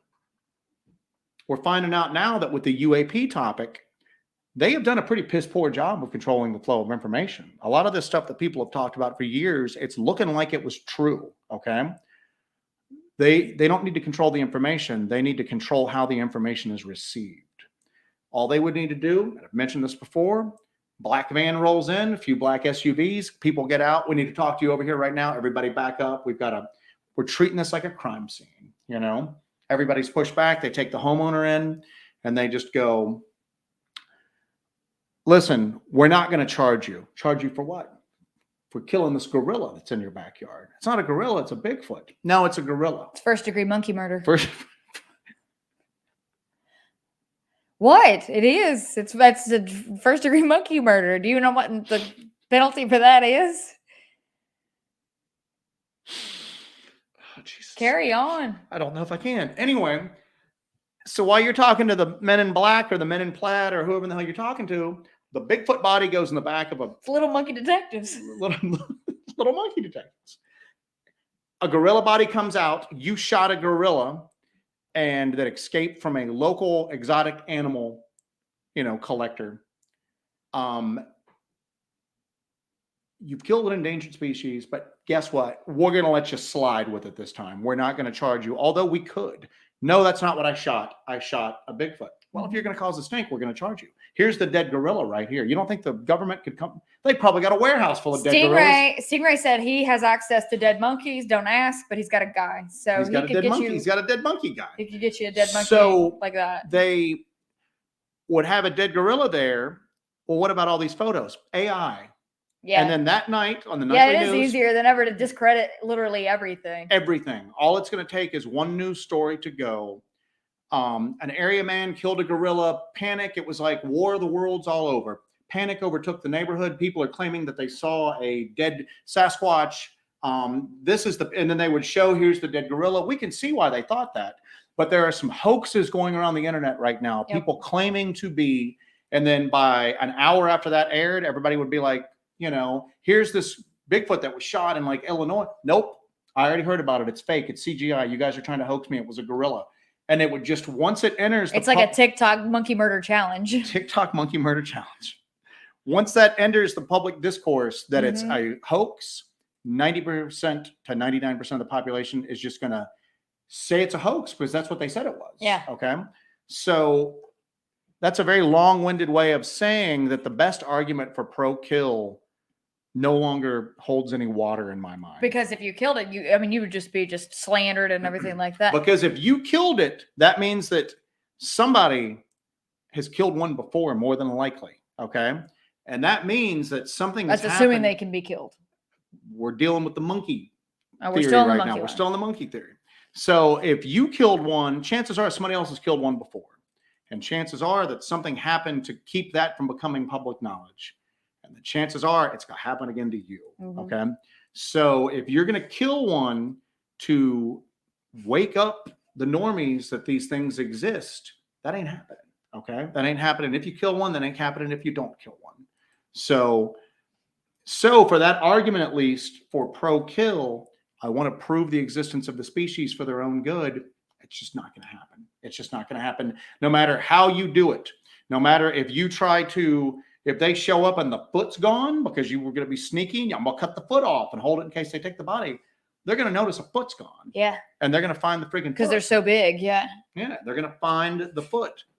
You're not getting it around. People always talk about sending out like hair samples or even flesh samples, teeth, bone fragments, everything like that, and they go missing in the post office. Okay, they go missing in the mail. Yeah. No matter how you send them, they go missing. That was just such a problem, and I don't understand. Okay, so like we found hair samples before. We found several hair samples before. Cut the hair in half before you send it in, right? Yeah, Don't send your whole sample. They're like, oh, now the sample's completely gone. You're sending your whole sample just in the mail? That's crazy. You know, I mean, here's the deal. People want valid. They want to understand what's going on. And again, here's the deal. If this overarching cover-up is taking place, one person or even a small group of people are not going to break it. Just like some of the stuff that the UAP whistleblowers are telling us right now, people have been talking about those exact same stories going back decades. Okay. That information got out. They didn't keep that information quiet. What they did was vilify the people that discussed it to such a point that most normal people just took that it was fake at face value and never dug any deeper into it. You don't want to be a crazy conspiracy theorist, do you? Are you one of those UFO nuts? So if they're going to do that, all those UFO nuts are being proved legitimate right now. So if they're going to do that about things that are in the skies, you get something that's running around on the ground in close proximity. If they're going to cover up like weird lights in the skies and fleeting like glimpses of like unearthly craft, they're damn sure going to like cover up. So it's useless to kill, is what you're saying. Well, I mean, it's useless for that particular argument. Yeah. You're not proving the existence of the species. You're just not. Again, I want to reiterate this because I think it's an important point. If you killed it, somebody killed one before. Yeah. If somebody killed one before, that didn't obviously get out. Why do you think that, considering the surveillance state gets more and more all-reaching every year, why do you think that if it didn't happen when it was easier back then to get it out, that it's going to happen now? It's just not going to happen. Post all the pictures you want on Facebook. All it's going to take is one person going, actually, that's been fact-checked. Snopes says that these are AI-generated images, and that's all anybody's going to take, and they're just going to run with it. The people that are going to believe you are going to be the people that already know one's out there. So you've not moved the needle in the slightest. You've just murdered one of these. You've murdered them. You've murdered one of these monkeys that are running around the woods for no damn reason at all. For no reason. So that is the biggest. That has been the biggest like altruistic argument. I'm not doing it from some sort of like monkey murder lust. You know, I'm doing it for what? Monkey murder list. Yeah. That's the name of my band in college. That's what's crazy. Is this keeps happening. Are you looking up? There's the Germans have a word called Lustmord, and it's like basically where it's like this lust for murdering things. When I say lust, it's like not even bloodthirsty. It's like you want to murder stuff. Yeah, and when you mention, for scientific purposes, you want to get a specimen. I don't think you have people like the GCBRO. I don't think they're seeking anything for a scientific purpose. I think a lot of that was kind of staged up for that. Well, show, the original group was obviously they took some liberties. That was just their angle. Yeah, but that was just for the show. But yeah, they were trying to get a type specimen. North American Wood Ape folks were trying to get a type specimen. And again, here's where Stingray wants you to know that you're doing a great job. Doing a pretty good job tonight, I think, man. Thank you, Stingray. And positive reinforcement. So again, here's the thing is that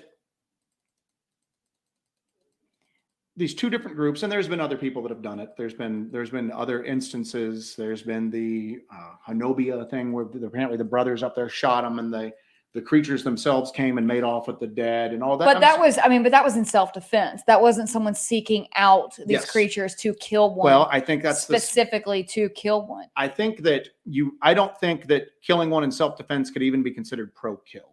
No. I think pro-kill. Because you're not going to lie there and let it, I don't know. Some people are not really into like defending themselves in general, much less against. Some people too are completely convinced that these things are harmless. Okay. Yeah. And I don't think that. Oh yeah, I know people like that. You see them at Yellowstone every day, and they take selfies with bison. Like bison and stuff like that. They're like, I'm here with the bison. Their kids are falling into gorilla enclosures. You know what I'm saying? So. Yeah, thanks for that one. Yeah, sorry, Harambe. Yeah. But I don't think that and what's crazy is that I'm doing this as devil's advocate, that you do that type specimen. I just don't think that the argument holds, even trying to play devil's advocate. Yeah. Because the ability to cover it up is obviously in place. And very easy. And for anyone. It's extremely easy. Yeah. I mean, here's the deal. For the government, for the US government, okay, or a department within, to show up with a dead gorilla, take your Sasquatch, slap down, and then now it's just somebody standing in front of a camera going, nope, didn't happen, because people don't want to believe. People online, in case you've never noticed before, pretty damn brutal, you know? Yes. So all they're going to do is they're going to go, did you hear about those stupid, those ignorant hillbillies that claimed that they shot a gorilla and they fooled themselves into thinking it was a Bigfoot? Some people. The picket signs will come out. So it's extremely easy to kill these monkeys, possibly, but it's apparently ain't that easy to prove it afterwards. And that's if they can even be killed. Now we're still on the monkey thing. Okay. Now there's the forest brother thing that, there's all the arguments against killing it. That it's this spiritual creature that is flesh and blood, but it's almost like a totem animal, the people that are just like, it's our gentle forest brother and and nothing bad ever happens around Sasquatch. Okay? Thomas Sheehan says, I have heard of people getting Sasquatch in their sights and being unable to shoot. So said it was too human-like. human-like. All right. Well, a lot of people say that. Think how many people get killed in the woods every year because somebody just sees a shape, thinks it's a deer, they pull the trigger, and it's like their neighbor's kid, who was also out hunting. Mm-hmm. Okay. Where are these hunting accidents that take place with Sasquatch? You know what I'm saying? Or where are these people who are basically just sociopaths and they don't care how human it looks? They instantly just go, oh my God, that's Sasquatch. I'm going to be rich, and just pull the trigger. Okay. Because for every person out there who's empathetic, there's one who's not. And it's just going to. And we've been in these wildlife management areas where there are literally just beer cans everywhere. And we pass by these guys that are just obvious D-bags who don't care. They poach. They don't care about any regulations. They don't care about safety. They litter like crazy. They're terrible to be in the woods near, and they're very dangerous. We've been around folks like that out in these wildlife management areas. We have to worry about poachers in certain areas that we go. Yeah, we have to worry about poachers when we go out, and one of us getting shot.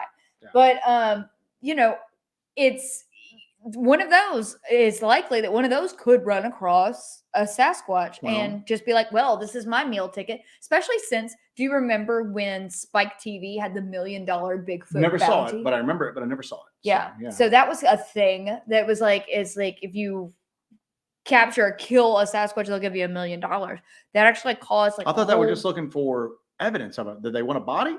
They wanted a body. Yes. That caused a lot of people to rush into the woods looking for Sasquatch. It was a different time. It was a different time back then. It was the early 2000s. It was a different time. But yeah, so there was that. You even have like places that have laws in place, like Washington and Texas, that laws are in place that makes it illegal to kill a Bigfoot. Well, I think that was kind of just to gin up kind of like tourist dollars, Yep. Well, I mean, that's the other thing too, is that let's go back to this. It looked too human. Yeah. Okay. So that's a valid argument, but then also, where are those people that don't have that empathy built into them? Okay.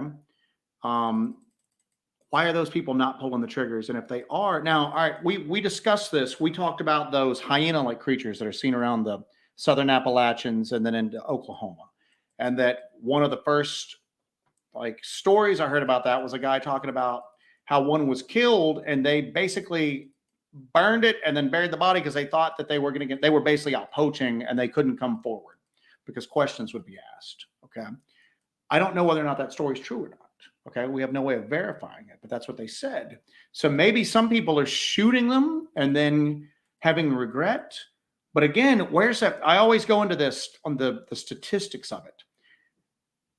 There's not a lot of like, so that means that every single person who shoots and kills one is doing this. Every single person is hiding the evidence on their own because out of guilt or maybe that remorse of what they've done at this point. All we can say is this, is that if any of them are being shot, they're not seeing the light of day for the public. That's undeniable. You know what I'm saying? There's no people out here there's no dead Bigfoots in museums. There's no bodies. There's no bodies being found. There's no bodies being found from natural causes. There's no bodies being found from homicide, monkeycide. So Chen Krause actually says a lot of people don't believe in Bigfoot because there hasn't been a body yet. But I live in North Carolina. We have thousands of bears, and I haven't found a bear skeleton or seen a bear. But people do occasionally find bear skeletons from time to time. Yeah. Again, and that's or at where least remnants. And that's where I always go back to is that there's no. All it takes is one, man. All it takes is one. They're talking about that with the UAP stuff right now. That you're hearing all these crazy stories. All it takes is for one of them to be true. And that means we're not alone. Okay. All it takes is one. All it takes is one body, one something proof, quote unquote proof. Bam, it's proved. There's never been one in all these centuries of people talking about these things. Yeah. Okay. So that's one of those things that I always get into is that when you start discussing Sasquatch, a lot of the skeptics' arguments carry some weight. Okay. Why aren't there any bodies? Why aren't there any proof at that point? It's one of two things at this point. There's either such a complete cover-up has been going on, and I'm talking before the information age, before basically you could just go there and go, hey, listen, these people are crazy. It's all CGI. It's all AI. Before then, it was still not proved. You hear about the Smithsonian taking the bodies and all of that, okay? Taking the giant corpses that are found. They come in, they take giant skeletons that are dug up. Yeah, that's just stuff that's dug up. That's not something dying in the woods.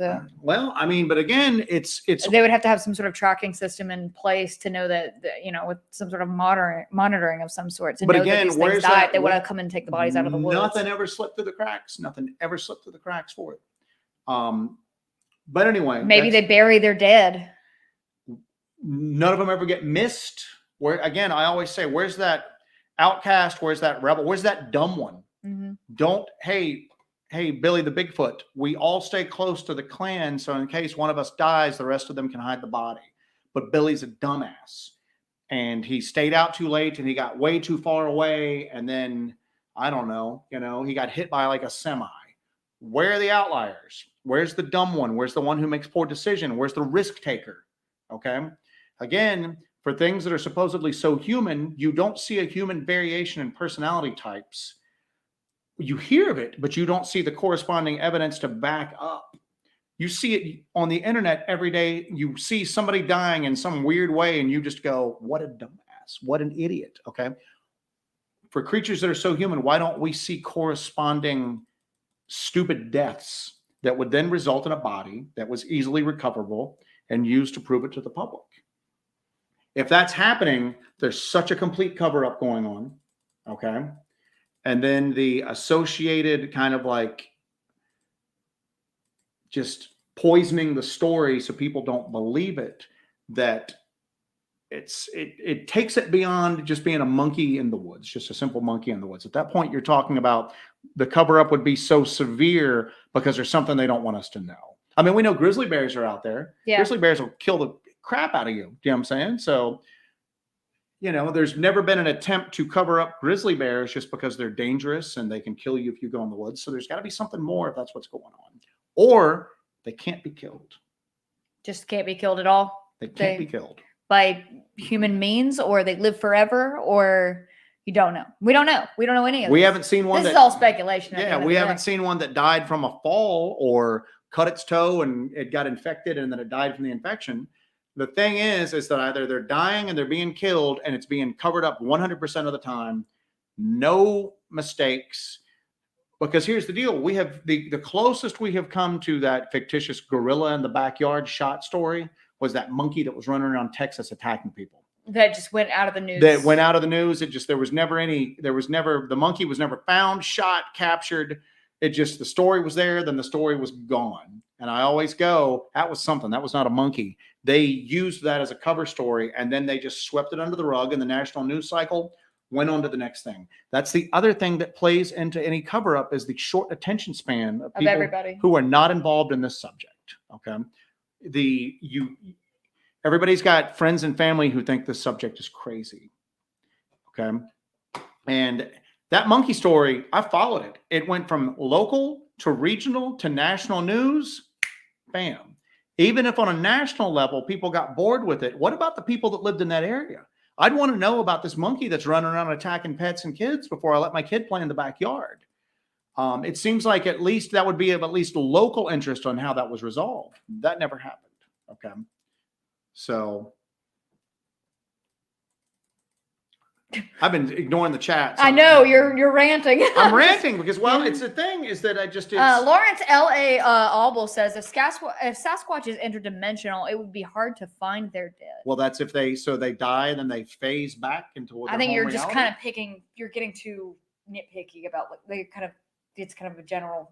Oh, I understand statement. that. But no, I'm just saying that's because I think that the phenomenon is probably close to being interdimensional. If that's probably the way I'm leaning right now. Yeah. Okay. I don't think UFOs are nuts and bolts. Jerry Spaceships. Post actually follows up with if they are Nephilim, there would be no body. Maybe they are creatures that are physical sometimes and they're non-physical other times. And if you happen to catch it long enough being physical and killed it, maybe it would revert to being non-physical at that point. No, but where are the stories about I shot it, it died, I was laying there looking at the body laying there, and then it disappeared. And it just faded out of existence. Yeah, I mean, maybe those stories are out there, but I'm just not familiar with them. So, people ask us, because you and I go into the woods armed. Yes. We always go into the woods armed. It's one of our big things that we talk about is we always have weapons on us. We always go out there armed. And I've actually had people ask us, what is your plan? Do you want to go out there and kill one? No, the only way I want to shoot one is with my camera. Unless my life is completely in danger, I don't ever see myself ever pulling the trigger on one of these things if one is in the woods.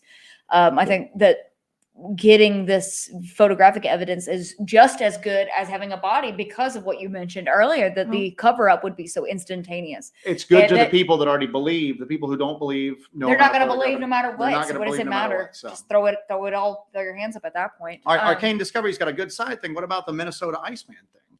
Minnesota Iceman was supposedly shot by a hunter, if I remember correctly, and they froze it to preserve the body. That disappeared. Mm-hmm. All right, I'm going to go back to this.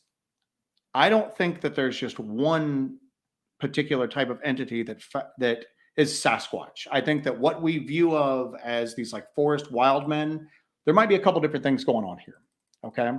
There could very easily, we think that is true with Dogman, correct? That we don't think that there's just one thing going on under that umbrella of like Dogman activity. I think the same thing is true for Bigfoot as well. I mean, it's just, but at the same token, you start to get into this point. If it's just a monkey, why ain't somebody bagged one yet? Or if they bagged one, why is there such a cover up going on about a monkey when we don't see that with any other naturally occurring creatures? Okay. Why is there this whole massive conspiracy to cover it up? Yeah. So what could be the ramifications if it comes out that these things are real? What does the government have to lose, or what do these entities have to lose if it comes out that these things are real? What is the backlash? What's the big deal? So say these entities, these government entities or whatever, the powers that be, do have knowledge of their existence. They know they exist. They know they're out there. Why keep it so under wraps? Well, why cover it up? Let's look at other dangers to society that happen. We're both from New Orleans. It's a pretty widely known fact that doesn't make its way into the papers that at any given time, they think there are 4 serial killers working the greater New Orleans metro area, that they keep it out of the news because tourism is the lifeblood of the city, right? Remember that chick that I think was on Chapatoulas that jumped out of that van?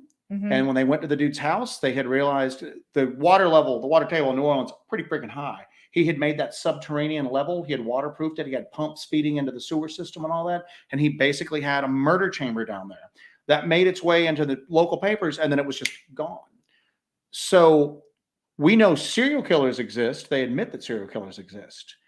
They just might deny that particular serial killers are in existence. That makes sense? So just let a little bit leak out there. Well, they don't let a little bit leak out, but just the concept is accepted, but they don't want to admit that a particular area is suffering from that issue. Like, I didn't hear about that New Jersey serial killer. I've never heard of that. I guess you'd have to be a real like true crime type buff or a local to that area to really know about that whole situation. That guy that they just arrested in Manhattan, that architect who was a serial killer. But my thing is that they don't try to cover up the idea of serial killers as a whole, but they might try to cover up individual instances of it. Sasquatch, it's everything. They deny everything. If these things are killing people, hurting people, and then being killed, and there's a cover up of the entire phenomenon, okay, or an attempted cover up of the phenomenon. It's been vilified. It's why is that? Okay, we don't see that with grizzly bears. We don't see that with serial killers. What is it about this topic, even if it's dangerous, that's different?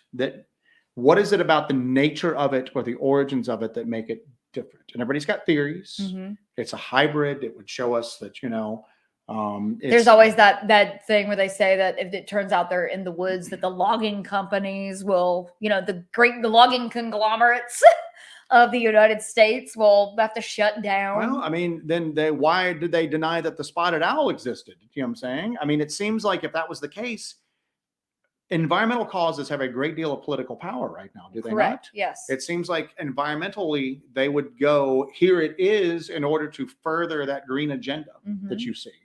Okay. Environmentalists are not like the scrappy underdog anymore. That's pretty much the power structure. Look at the price of gas at the pump to tell me that ain't the power structure. That's not the status quo now. So I don't think that argument holds water anymore. I don't think that it would wreck the logging industry, because there are people out there that would love to wreck the logging industry. Oh, yes. That hold very high office, and this would be access to information. And this would be a perfect excuse. Trot one of them dead Bigfoot out, and we'll shut the logging industry down. Yeah. So I think that doesn't hold water anymore. Are people even enjoying this, or is the chat going wild? We've lost a few. We've lost a few for it. That's fine. We've lost a few. I'm not advocating for it, but it's a topic that's, you listen to like Ron Moorhead, speaking of the gentleman that is speaking at the Wildman Conference in Tennessee. Ron Moorhead, we talk about him all the time. When he went out to the Sierra camp in the Sierra Nevada mountains in California, it was a hunting camp. They would always go out there armed. They would go out there with horses. They would go out there with the pack animals, and they would go out. He was always armed out there. And yet, people say, oh, if you have a gun, they're never going to come around. They sense that. Yep. Ron Moorhead talks a lot about intention, that if you are out there, even if you are armed, they somehow know your intention. They somehow can read that off of you and know that you have no intention to cause them harm, even though you are carrying a firearm. We're outside the realm of a monkey now. Now we're outside of the realm of a monkey. And quite honestly, when you look at all of the topics that we just discussed, when you just look at them just on face value, even if they're being killed and it's being covered up to such a degree, and there's so much time, energy, effort, money, just whatever, so much power being used to cover this up, why are they doing that for a monkey? You know what I'm saying? That in itself kind of tells me. And again, this is Joe's very, very long roundabout way of saying it's not a monkey. It's not a monkey. So then you're dealing with this, is that you're dealing with that either they can't be killed by conventional means, or at least not easily killed. Okay. You're dealing with people with like mostly bolt action, maybe occasionally semi-automatic deer rifles, or hikers carrying handguns. Yeah. Southern Sasquatch 72 says the gun thing is wrong. The ones I've seen was while I was hunting. And most of the reports that you're getting are from people who are armed out in the woods actually hunting. They're the ones who are in the woods all the time, and they're actually armed. So people do throw that theory out there. I think that's the thing, is that none of these theories, you can always find outliers. Nothing holds water 100% of the time, other than the fact that 100% of the time there's no bodies out there. Okay. And there's got to be a reason for that. But let's look at what most people are carrying out there. They're carrying deer rifles, maybe shotguns, or handguns. Okay. Let's also get to the fact that I think that most people we go out looking for this stuff. We're as mentally prepared as you can be. We've had experiences. We know it's real. We're still shocked sometimes when stuff happens. Oh, absolutely. As you guys have seen in a recent video, I look like I'm deranged. I'm unhinged. We saw a upright figure with glowing eyes looking at us on the side of the hill that we think was around 6 to 7 feet tall. And it went up the hill. We got the eye shine and part of the shape on camera. That was terrifying. That is a world away from having an up close daylight. You see every inch of it. Yeah. And if you've got a gun, most people are going to freeze and they're not going to want to shoot. Okay. So maybe that factors into it. Yeah. Okay. But again, it still goes back to, I think that when people get so worked up about the kill, no kill, I don't think a lot of them are being killed at this point. Okay. If any. You've obviously got because for every, I don't know, man, for every story you have like Hanobia where they're talking about killing them and then they took the bodies away. There are other people that go, I shot and it didn't do anything. Yeah. You know, he just looked at me. You hear that especially with Dogman, to a lesser extent Sasquatch. Yeah, like that initial story from Skinwalker Ranch of the large black wolf at Skinwalker Ranch. They shot several times. They reloaded and started shooting again. Mm-hmm. It looked at it, just kind of pissed off, and then wandered back into the field and disappeared. So but you do hear stories of them being shot and killed. You hear that more than Dogman. You do hear them being shot and killed. Sasquatch Chronicles, especially in the beginning, had quite a few stories, people coming on telling their accounts that they shot one and killed it. Mm-hmm. At this point. It might be that these things are just so physically gifted and resistant to harm. Maybe they're like, I don't know, like rhino hide almost at that point. Again, that ain't a monkey, because monkeys don't operate like that. But maybe you are dealing with a flesh and blood creature that is just naturally so resistant to harm, that a hunter shooting it once or twice with a hunting rifle or a few rounds from a handgun or some buckshot are not going to take it down. There was somebody that was involved in the CIA's experiments with remote viewing, mm-hmm. that were discussing Dogman, actually. Okay. They were involved in that program, Project Stargate, and they gave some sort of, they made a statement where they were remote viewing Dogman for the CIA. Whether this is true or not, I don't know. I thought this was a pretty interesting aside here. But they describe the Dogman or what Dogmen are, is something from another place, but they've been here a long time. They live underground, and that they have some sort of bio armor, that their skin and fur is some sort of bio armor. And again, guess what? And that might be true of that, and that might be true of Sasquatch. At that point, though, again, we're out of monkey territory. We're way out of monkey territory. I think we left monkey behind a long time ago. We're way out of monkey territory. We get it. There's no not a monkey.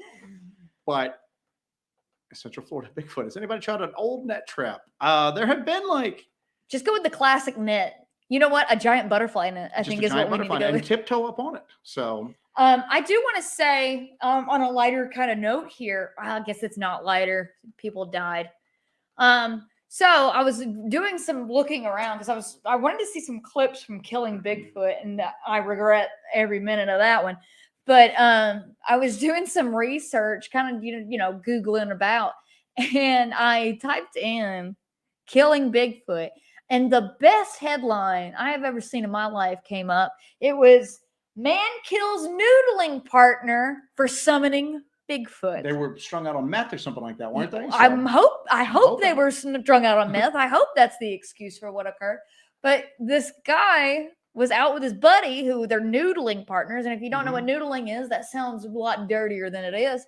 They were out catfishing with their hands, and they were noodling partners, and one accused the other of doing some sort of magic or ritual to summon a Bigfoot. And I was like, this is so up my alley of interest. I just don't even know what to say. All right, so the guy killed his partner for it, right? Killed the summoner of the Bigfoot. Shot him or stabbed him? Shot him, okay. Well, I guess those arcane powers of Bigfoot summoning did not lend themselves to any sort of mystic. He didn't finish the ritual. Maybe it was like opening of the door that Jack Parsons was trying to do, and he got blown up, Mm-hmm. Maybe it's that kind of thing. He was trying to summon the Bigfoot during the noodling ceremony, and took a took a bullet. Took you a know? bullet. So damn. Wow. But anyway, I just thought that was a funny aside because the noodlers. Good Lord A noodling team. A noodling team.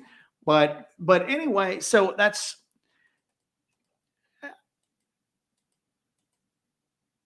I'm sorry, I got distracted by chat here real quick. So people talking about ghosts now. Anyway, Ghosts. But again, like I said, that might be the other thing. The other thing might just be that they're resistant to the types of firearms that they usually encounter out there. Okay. That even like a big caliber bullet, like a large caliber bullet, is not enough to take one down at that point. Maybe on the rare occasions where they do get one, maybe just circumstances have lent themselves to the bodies being taken away by the other ones that are with them at that point. Okay. I don't know. But again, I come down to this, that you have reports from 49 states. Okay. I don't think Hawaii still has many like Sasquatch reports. You got reports from 49 states. People are seeing them in, suburban backyards. They're seeing them in national forests. Most sightings are like roadside sightings, right? There's apparently, if you just look at anecdotal evidence, there's a ton of them out there. One's not going to get shot. A lucky shot. People get killed with 22s. Just hits them just right. What is it about them that doesn't seem to happen, or what is happening afterwards that those bodies are not there? So there is no killing Bigfoot. There is no possible way to kill a Bigfoot. It's what it's looking like. It's what the evidence is pointing towards. Well, you have anecdotal stories saying that it's true, but at the end of the day, story's a story. Story's a story, and there ain't no bodies, man. So, I mean, when we go out, we take 10mm pistols with underwood ammo, like hard cast ammo, the stuff that grizzly guides use to deal with brown bear. Okay. We use extremely high powered pistol rounds that are hard cast. And that's what we have because we figured that's the best thing. It's going to be probably the best option that's available to us for if it takes on totability. You would think that if it takes on a grizzly, that it would have the best opportunity to take down a Sasquatch. However, there are people out there that get killed trying to pull their pistols out in the grizzly. Grizzlies are fast as hell, and according to the stories, Sasquatch are even faster. Yeah. Supernaturally fast. So maybe that's it. Maybe we're just so outclassed that one person, no matter how they're armed, just can't react enough. Maybe our reaction time is not great enough. Okay. Maybe they're so in control of their environment, and they have that prescience where they just seem a step ahead of you at all times. Maybe they're so in control of the situation, that there's just absolutely no possibility of them being shot. Maybe that. I don't know. What you got? I got another for you. Shane Krause says, y'all should investigate the hikers that were killed by something in Russia, and they had a documentary called Yeti, the Killer Lives. That was from the Dyatlov Pass, wasn't it? I'm assuming that's the Dyatlov Pass. Not going to Russia, but I will read. I mean, we've looked into it. We're not going to Russia, though. Unless somebody works with anybody here at the embassy. Yet. Anybody here in the embassy? Yet. So. Central Florida Bigfoot just says you're right. I don't know what about, but you're just right. I'll take it. So. Yeah, you're just right. I don't know why I thought that was funny. Stingray's BB gun story. So anyway. All right, catching up here with it then. So, all right, now here's the other thing too, is that people do say that these things are never alone, right? You've heard that before, that if you shoot one, that even if you kill it, you're not making it out of the woods alone. They'll get the body and then they'll get you. There's been instances. Well, then how did those guys in Hanobia make it out alive? I mean, they got the body, but. Yeah, they got the body, but they made it out alive at that point. But then there's other cases like this, like Tom Mezek. We're not saying that's what happened with him, but there was a gunshot. He disappeared. They found his rifle. Okay. Did he take a shot at something he wasn't supposed to take a shot at? And they took him at that point. So I don't know. I am going to put a poll on our community page, whether you're kill or no kill, just because I'm curious how that's going to come out. I know how it's going to come out based on the responses in the chat today. Most of our viewers and most of everybody in the chat is definitely, unless I think the most common answer to that was unless my life is in danger, just in defense Yeah, of myself or others. That there is no point in being pro-kill. And like I said, I think that was a prevailing attitude in the Bigfoot world a while back, like in 2016. A sizable minority. So yeah, sizable minority. But I think that was a prevailing attitude back then. You know, I don't think there's a lot of people who really go to these conferences now and show up and rabble rouse about killing a Bigfoot. Not that many of them, and they're again because they get booed out of like these meetings and stuff. We go armed. We go armed, mm-hmm. And if we ever feel threat, because we've drawn our guns a couple times before, okay, because there's one of a couple things going on. Either it is a wild animal with abilities beyond any other wild animal out there. Wild animals are dangerous, okay? They're unpredictable and they're dangerous.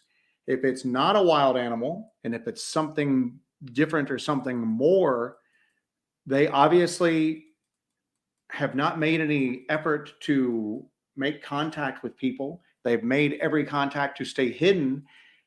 They've made every effort to stay hidden. And maybe one of those efforts to stay hidden is to make the person who saw them disappear at that point. So I don't think these things are necessarily friendly. I don't think that they're good-hearted. I don't think that they're benevolent like Forest Brothers. I do think that maybe there is some opportunistic predation that takes place. So we've pulled our firearms a couple times, okay? But if I just like saw one night and like a clearing, I'm not going to shoot it. I'm not going to hurt anything. Not just take a shot. No, for no. Dogman, possibly a little bit different. You know what I'm saying? So, but we're not talking about Dogman tonight. Maybe Dogman Kill or No Kill will be the next episode at that point. But I think a lot of people but as far as like Sasquatch goes, even if they are not friendly to humans, I'm just not going to take a shot. Right. For just no reason. And part of that too is I know that we've discussed that, you know, that these could be supernatural beings. These could be things that come in and out of portals. These come in and out of dimension. But they still, at the end of the day, have so many human-like qualities and physical features that, you know, the eyes, people describe the eyes being very human, you almost feel like there is the presence of what we would consider a soul behind those eyes. That they have so many human-like qualities, and we feel so akin to them, I guess, in some kind of way, that even if they are from another place or they're a completely separate being or an interdimensional creature or whatever, that it would feel like murdering another person, that they're so akin to human beings that it would be like murdering a person. No, and possibly so. And then even if they're not people, they've obviously got some stuff going on with them. You know what I'm saying? Why take a pot shot at something that is that far ahead of you as far as like its physical abilities and possibly additional abilities that aren't physical? To me, that almost seems like going into a jungle and stomping on a rare orchid, you know? Why? Well, I mean, I come back to this, that there's no real upside of trying to kill one unless it's trying to hurt you. Yeah. Okay. There's just no upside to it. Even if you aren't sentimental about the creature, even if you don't have any of that sentimentality, there's no upside to it of just, because even if you did kill one, you ain't going to get famous for it, obviously. Okay? Oh, you'll get famous if you go out there and you kill one. You are going to be like, I mean, your life is over. I mean, think that if they allow it to get out, your life is over, but it ain't going to get out. You're going to be that crazy person on the internet. But if it got out, say you did, think about that backlash there. Think about how many people are going to come after you and never stop coming after you because you murdered one of these Oh, yeah, things. exactly. So, you know, think about that kind of backlash too I know you think people are crazy in PETA. Think about the crazy Bigfoot women of the internet and what links they will go to if you kill one of these things. Well, talk about this. We made the Harambe joke earlier. People were ready to riot over Harambe being killed, man. I mean, I know it was a meme, but there were still people that were like literally the person who pulled that trigger, they had to. And there's gorillas in zoos all over this country. People got that upset about that. Know? How upset are they going to get about if you killed a Sasquatch? Something that rare. It's like watching. It's like Legend, you know. You cut the horn off the unicorn, you know. You brought the darkness to the land. Good analogy. So, all right. But anyway, I mean, I don't see any upside to it. Obviously, if they are being killed, it's being covered up. or they're just not being killed. Yeah. Or there's some of them that can be killed. There's some others that can't be killed. I don't know. But if they're being killed, they're not surfacing. Okay. Which that in itself makes you kind of go, something's a little bit more here than just an animal being killed at that point. So, all right. Mothman 46 said, kill the Bigfoot and possibly obtain the keys to the universe control and interdimensional travel device. Drop him. Drop him. So, sorry, buddy. Oh, goodness. All right. We're going to do last call on this episode. I always like bringing up these controversial topics. And yeah, we were kind of talking about maybe having topics here and there because we're kind of delving back into Bigfoot because the universe is steering us towards Bigfoot. We've put the cults on hold for a little bit unless we have a Bigfoot cult that comes up. But that's all we need. So yeah, we need. Oh, great! It's a Bigfoot cult. Perfect. This is definitely a Hellbent Holler episode. But yeah, the area we've been going into, the dark corner, it seems like we're just having just a rash of Bigfoot activity out there. We're getting so many stories from the upstate of South Carolina right now that it looks like we're going to keep doing the dark corner series and keep going into that area because we just are getting more reports as this goes on. And we still have the Laughing Beast. That's also located in South Carolina, but not in the same area. That's a completely different area. So we've still got that happening. But it seems like whatever's going on is Bigfoot activity is ramping up for us. So we're kind of going into that. And so with these topics, I think we should explore some more Bigfoot-esque topics on Mondays every now and then. We'll just throw those in there and kind of have these little discussions about that. If you guys have anything else you want to add to the conversation or the discussion, please do. I'm going to put a poll on our community page that you guys can check out and participate in, kill or no kill on the Bigfoot subject. And let us know how you feel about that in the comments on that post.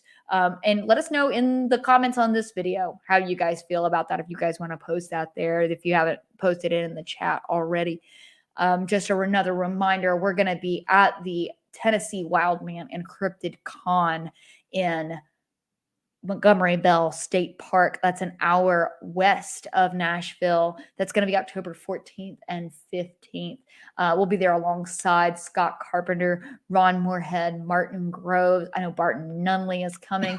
I know the Destroyer and Dooster are coming. We're going to have a great time. It's going to be a blast. If we could get like a little core group of like Hellbent Holler folk there, would be awesome. You know what I'm saying? If we could just kind of have like a rallying cry of the Hellbenders, that would be amazing. So if you guys are able to make it out there, it's a beautiful place, a beautiful park. There is a lodge on premise that you can stay at.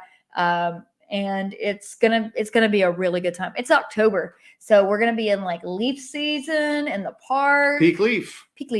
But it's gonna be a lot of fun. It's gonna be beautiful. The weather's gonna be fantastic, and we're gonna check out Werewolf Springs while we're out there, I believe. Oh, yeah. So, and we might even make our way up to the LBL at some point. Who knows what we'll do?